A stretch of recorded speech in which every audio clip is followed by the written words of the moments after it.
If you need to print a document in Microsoft Word, this video will walk you through the process step by step in a quick and easy way. Whether you're printing a school assignment, a work report, or just a simple document, Word makes it very straightforward once you know where to look. And if this tutorial helps you out, make sure to hit like and subscribe for more simple software guides just like this. Let's jump right in. First, open the document you want to print in Microsoft Word. Make sure the file is fully loaded and that you can see the content you want on the page.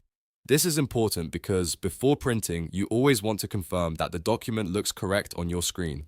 Next, go to the top left corner of Word and click File. This opens the main menu where you'll find all the document options, including saving, sharing, and printing. From there, select Print. Once you click Print, Microsoft Word will take you to the Print Settings screen.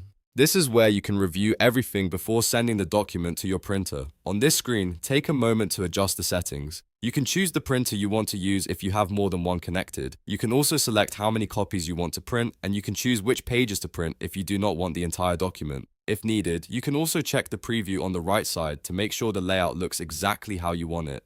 This preview is really helpful because it lets you catch mistakes before wasting paper or ink. If something looks off, you can go back and make changes to the document before printing. Once everything looks correct and your printer settings are set the way you want, go ahead and click the Print button. Microsoft Word will then send the document to your printer and your file will start printing right away, and that's it. You've just learned how to print a document in Microsoft Word. It only takes a few clicks once you know the steps, and now you can do it anytime you need a hard copy of your work. If this video was helpful, don't forget to like, subscribe, and turn on notifications for more easy Word tutorials and helpful software tips. Thanks for watching, and I'll see you in the next one.